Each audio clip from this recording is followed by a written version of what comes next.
Good afternoon, everyone. A warm welcome to this edition of People Matters Big Question. I'm Dhruv Mukherjee from People Matters, and I'll be the moderator for today's discussion. Thank you all for joining us. Those who are joining us for the first time, People Matters Big Question is an initiative where we delve into the pressing challenges and themes shaping the future of work and people management. We are glad to have you with us for this discussion and for an invigorating conversation ahead. To enhance today's experience, I'll encourage you to share your questions in the chat box, share anecdotes, share experiences, and we will also invite you to engage actively with comments and reactions during our session.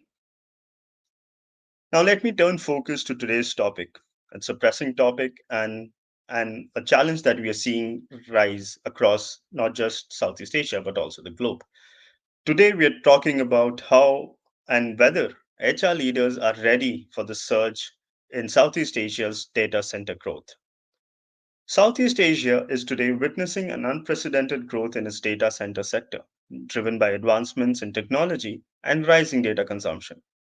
In 2023, data center market reached somewhere around $10 billion and is projected to grow to up to $18 billion by 2029. However, this growth comes with significant challenges, particularly in the shortage of skilled workers, which is further exacerbated by the inadequate education and the lack of awareness regarding career opportunities in this field. Today, we delve deep into the impact of the rising data center across Southeast Asia and look at the critical role HR leaders are going to play in helping their companies navigate challenges and ensure that the workforce is ready for this growth, which is going to rise in the coming years. Before we begin, let me again remind you to use the chat box. And I would really like to know from you where you're joining us from. So if you want to add that in the chat box, please feel free and go ahead and do that. Till then, let me also introduce our panelists. To provide valuable insights, let me introduce first Johnny Widodo, CEO and President, Director at Ringan Technology Indonesia. Welcome. We are excited to have you with us, Johnny. Hello, Drew. Hello, everyone. Super excited for the next 30 to 45 minutes to discuss about all these pressing topics today. Thanks for having me today. Thank you. Great, great. Thank you. Thank you for joining us. Next, we have Rajeev Peshawaria, CEO, Stewardship Asia Center. Great to have you with us, Rajiv. Thanks very much, Drew. Happy to be here. Great, great. I will not waste any more time of our panelists and our audience. And with that, let me dive straight into our first question. This question is directed both at you, Rajiv, and Johnny. And maybe, Johnny, you can answer first, and then we can move to Rajiv. Given how we're seeing this rapid growth of data centers across Southeast Asia, what are the immediate workforce challenges that you foresee? And what do you think should be the HR leader's response to preparing for some of these challenges? So we'll start with Johnny and then we'll go to Rajiv. Sure. So, thank you. I guess this phenomenon is something that we cannot avoid. So, and as most of the leader need to be doing, we'll need to adapt with these kind of situations. So, specifically, if you talk about the HR leaders, I think there are a few things that potentially that we need to work on. First is really to be able to identify the current workforce and see which area of the workforce that the skill set will need to be improved to make sure that we will be able to adapt specifically to this data explosions, right? Number two, I think it's really more also to identify working together with the technologists, right, and areas of where actually we could do efficiency with the usage of this data, right? That could be including having AI or machine learning incorporated in our daily activities. And the third one that I see is really to see and overall on and working with the CEO on how to move forward, right? Not only looking at the current stage of the people, but also like how you can prepare in the skill sets of people to really moving forward to the next level of the business itself. I think that's probably the things that I'm looking at. Yeah. Great. Thank you for that, Johnny.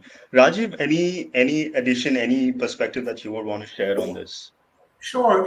Two or three things come to mind. One is when you say what are the immediate challenges, if you look at any major turn in technology in history, whether it was the invention of electricity, whether it was the onset of the internet, or anything before or after, two things happen at the same time. One is a shortage of skilled workforce because it's a newer technology and there's just not enough people qualified to work in there. And at the same time, huge employment disruption because traditional methods are disrupted because of this new technology. And at the same time, we don't have enough people to do this. So we have to keep that in mind. HR leaders have to keep in mind the shortage of skill. Don't just focus on the shortage of the skills workforce. Also remember it's going to cause major disruption for employment elsewhere.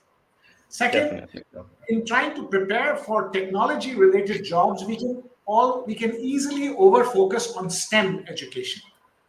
Yeah, Okay, and focusing only on STEM education can have huge ramifications because you need to develop talent overall, not just in STEM but also on other skills like leadership and awareness and other things, right? agree. Third, STEM gets outdated, meaning today's technology skills can get outdated very fast. So you prepare somebody for data center skills and be sure that it's going to pivot and change.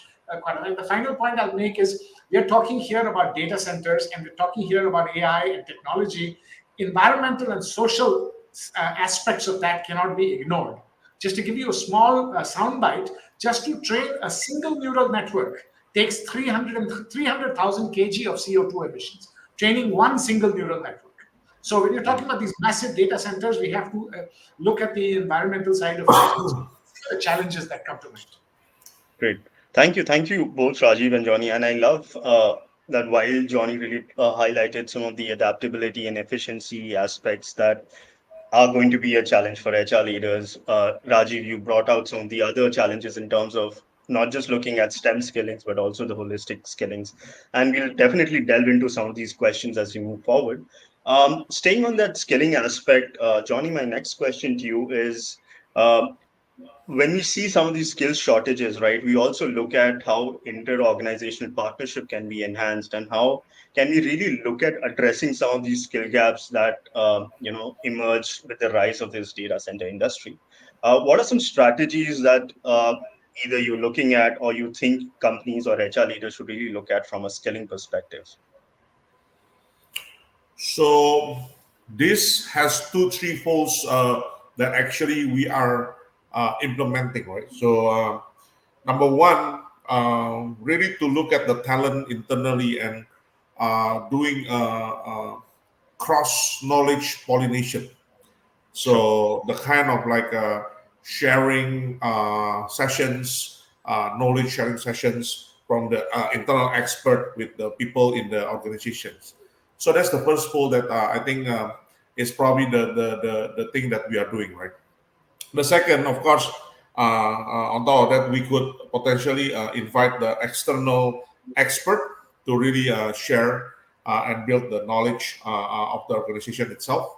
The third one, really more on collaborating, right? So within the existing organizations with other organizations that could potentially be our partners in building these capabilities. So I think with all that, specifically, we are kind of like building and upskilling the skill sets of the people holistically. Yeah.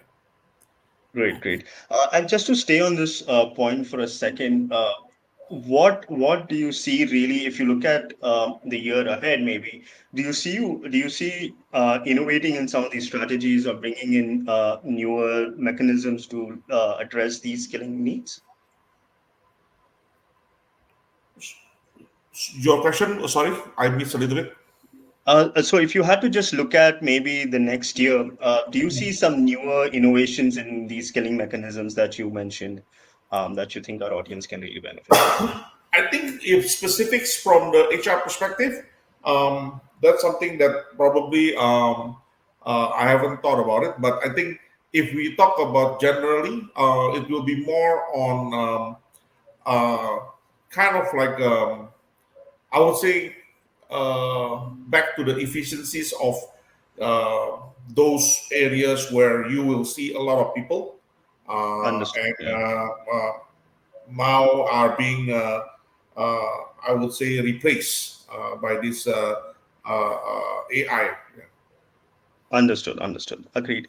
Rajiv, moving on to you, I think you touched upon the point of holistic skills, right? How we cannot just maybe focus on STEM skills. We've seen, I mean, of course, educational curricula and aspiring, I mean, play a big role in, developing aspiring data scientists. How do you think educational curricula should be modified or respond to this growing need of growing data centers?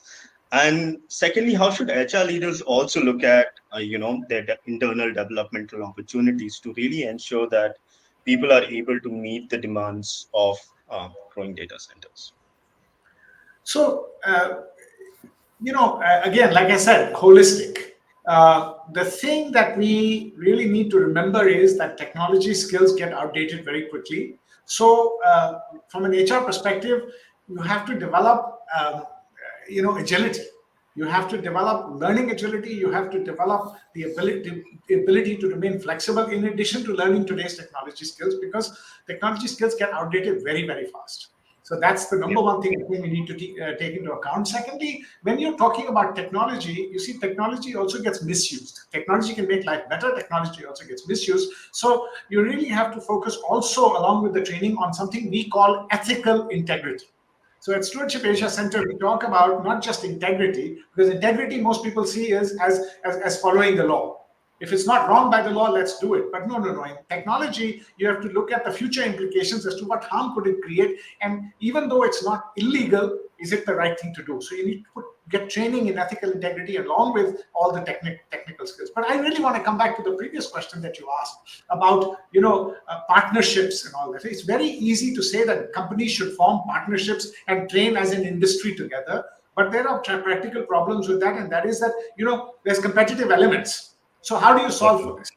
this? In the data center industry, my suggestion is that you combine and collaborate for technical skills, because coding is coding, and the technical skills are the same for regardless. But keep the cultural and the softer skills training in house and keep it separate, because that's going to be your competitive advantage. So that's how I would approach the training aspect. Secondly, I think the data center industry needs to look at it as an ecosystem approach. Don't try to do everything yourself. I'll give you a quick example. When Rolls-Royce came to Singapore, okay, they were going to make aircraft engines, but there were no engineers available. There was no market available. So they formed an ecosystem involving the Singapore government and the leading universities. So they Agreed. asked universities to create courses on aerospace engineering and created jobs at Rolls-Royce for that. And they involved the Economic Development Board to structure it all together. So they created the whole ecosystem. And that's how we move about it. So those are the points I would like to make on this one. Great, great. Thank you for that, Rajiv. And this builds on Johnny's points also. And I love how the approach of building that ecosystem is something that our audience can really take home and sort of experiment with those ideas, because it's becoming a reality. So as soon as we HR leaders start preparing for it, I think it brings that urgency also into picture. Johnny, we've spoken a little. We've spoken about skills development. We've spoken about changes that are necessary, challenges that HR leaders are going to face. As HR leaders respond to those challenges, what are the shifts in the procedures, policies, and processes that are currently in place that you think they will have to make to ensure they're agile and they're adaptable in this changing ecosystem? Sure. I guess there are a few things that needs to happen, right? So, I mean, if we look at the from the current shift of the behavior itself, right? So, I think the very first one is working from the office culture. That is probably has already have some share. Previously, nobody ever thought about working from anywhere, but I think with all this data and all. In principle, you only need electrical plug, Wi-Fi, and laptop, and then you can Yeah. work, right? In principles, right? Like for example, today, even like today, right? I think you sit in India, or you sit in Singapore, and I sit somewhere in Jakarta, and the three of us talking. I don't know about the rest of the audience, right? They probably sit somewhere in which other part of countries. So I think that's number one. That we need to make sure that we create a policy for this, but at the same time, are not being abused because Yeah. having this flexibility potentially be abused by some people also at the same time, right? So that's number one. Number two, I think it's really more about how can we build that mindset shift that and when we look at the workforce, how can we make sure that the workforce actually seeing these changes as something that they need to embrace rather than something that they need to resist on? Because Sure. what I'm saying is, if you build a policy and insist on certain implementations, um, probably you will not get any buy-in. That in the end, instead of having better outputs, you're probably gonna get the negative outputs net, right? So really on how you can really make this workforce understand. Again, going through that upskilling process, which will not be easy, uh, but I think Yeah. they should really see this as a privilege to really getting better overall. So I think strategic wise, really the HR leader need to put their positions as the partner of the business, the partner of the technology, so that moving forward, uh, there is no, for example, also geographical limitations, right? So Definitely. you could sit in Jakarta as the CEO, your CTO could sit in India, your CFO could sit in Europe or whatever, right? So, but that you can collaborate and operate as a strong team overall. Yeah. Exactly. Great. Thank you. Thank you for that, John. And I think you highlighted a lot of points, and I think our audience can really unpack that answer and pick out a lot of specific points. But overall, I think the partnership role of HR leaders with business is going to get accentuated, as you say. That will boil down into flexibility, how it looks at agility, and Correct. all of those different aspects. So, thank you for highlighting that, Johnny. Rajiv, coming to you, you mentioned in your first response, you touched upon it slightly, the aspect of leaders and uh, how important is leadership going to be in, in ensuring companies are able to withstand the growth of data centers across Southeast Asia. If you had to look at succession planning and you had to look at leadership development, what are some imperatives that you would want to share with our audience, and how do you really look at it panning out in the coming months? Sure. Look, I mean, we live in times of existential challenges, right? Today, the three biggest challenges facing humanity are climate change, socioeconomic inequality, and cyber vulnerability. And the third one is the one that's closest to our topic today, right? Because technology Yeah, is a double-edged sword. It can make life better, it can make life worse. So the short answer to your question is build leaders, not just engineers or coders. Okay, and sure. specifically build what we call steward leaders, because today leadership cannot be seen as something that a CEO telling people what to do from the top floor. A leadership cannot be seen as a title or a position, or cannot be seen as winning an election or getting appointed to CEO. Leadership today, in today's context, has to be steward leadership, which is the genuine desire and persistence to create a collective better future, not just a better future for me or my shareholder, but a collective better future for stakeholders, for society, for future generations, and the environment. And only those business leaders, particularly in the tech field, that actually understand the meaning of the word collective better future, which means that I want to be work, I want to be rich, I want my shareholder to be rich, but I want to be rich by solving the most pressing human problems. And the biggest Agreed. problems are climate change, socioeconomic inequality, and cyber vulnerability. These are the businesses that are going to last 100 years. Otherwise, the average age of a business is only 18 years these days. So, holistic steward leaders is what we need to create. And technology has, in the tech sector, is no other place is more important than in the tech sector. Agreed, agreed. Thank you for highlighting those aspects, Rajiv. Johnny, any point that you would want to add on? Because I saw you nodding at a couple of points that Rajiv mentioned. Anything from a leadership perspective that you think is necessary as we rise, in the data world and it becomes more prevalent? No, I guess really more on mindset there. Because whether you like it or not, like for example, I'm helping some of the startup actually.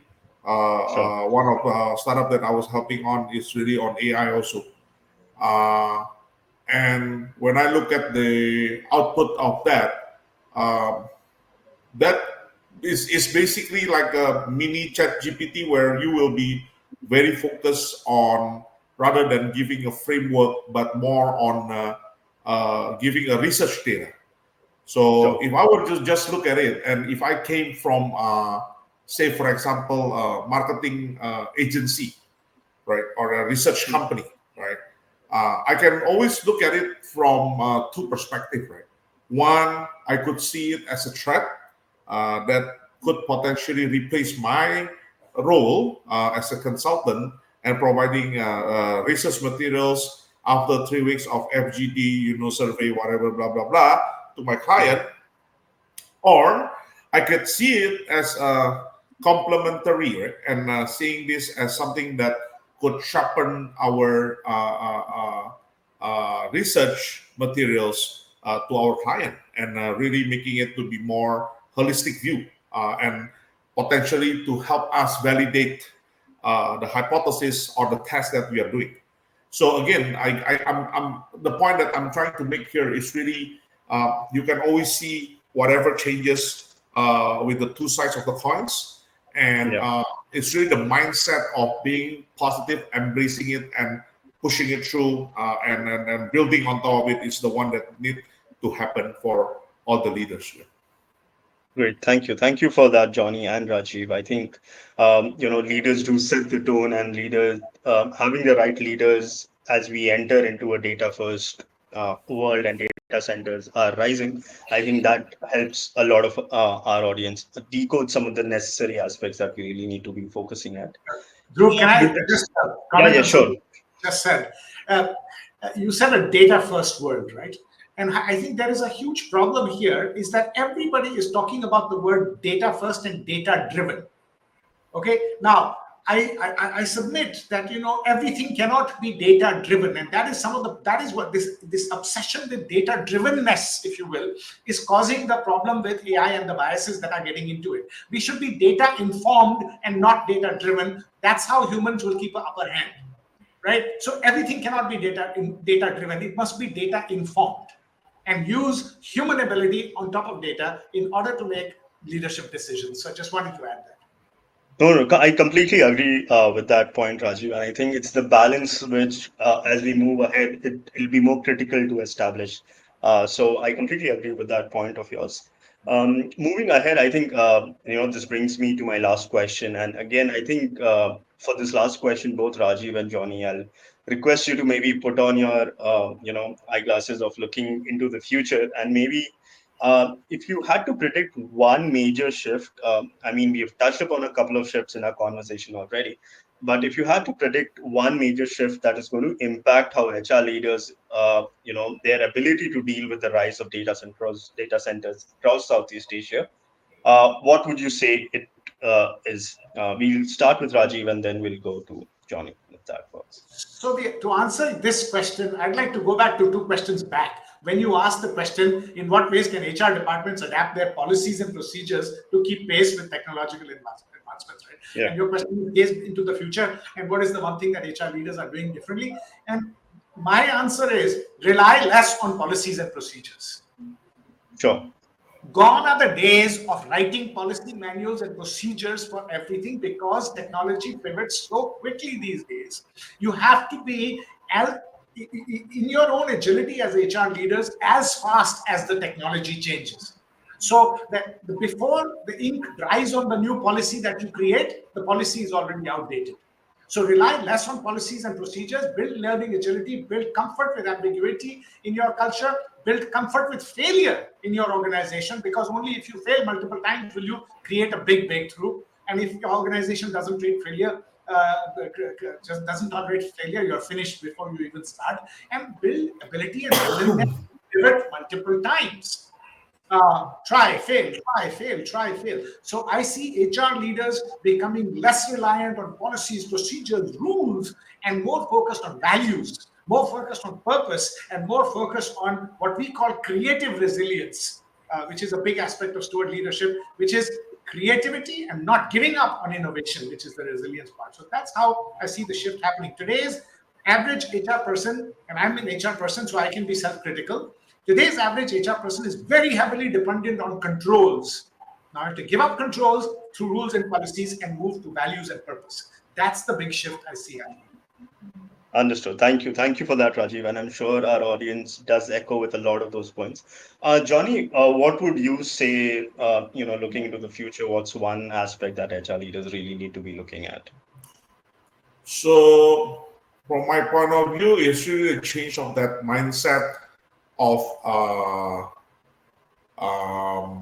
something that is probably less instant previously, but now becoming very instant.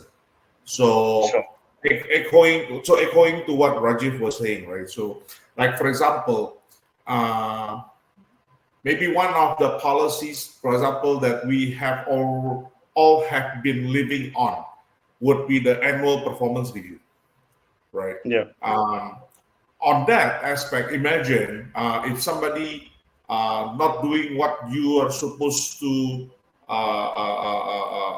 want, right, in terms of the behavior or in terms of the performance. Why would you need for one whole year to give a review, right? Understood.